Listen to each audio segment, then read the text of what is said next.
سلام، خوش اومدی به این ویدیو. امروز قراره درباره چیزی حرف بزنیم که شاید نگاهت به موفقیت و آینده‌ات رو عوض کنه. اما قبلش یه سوال ازت دارم.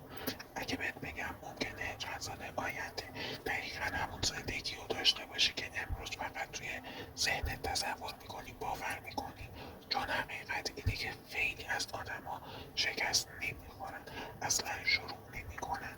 شاید امروز هنوز این چیز شبیه چیزی که توی ذهنت تصور کردی نباشه. شاید هنوز به خیلی از چیزهایی که آرزوشون رو داری نرسیدی. شاید هنوز اون زندگی که همیشه تصورش میکردی فقط یک تصویر توی ذهنت باشه. اما از اینجا به بعد قراره این ویدیو این تصور رو به واقعیت تبدیل کنه و اگه تو بخوای صدتو بذاری حتما میشه. یک چیزی رو هیچ وقت یادت نره، هیچ کس از همون جایی که آرزو کرده شروع نکرده. همه چیز از یک فکر شروع میشه، از یه من یه روزی بهش میرسم.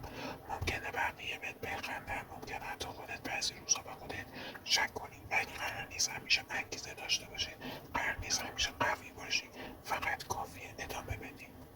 حتی وقتی هنوز نتیجه نمیبینی، هر چیزی که امروز یاد میگیری، هر قدم کوچیکی که برمیداری، هر بار که بعد از شکست دوباره شروع میکنی، داری یک تیکه از آیندت رو میسازی.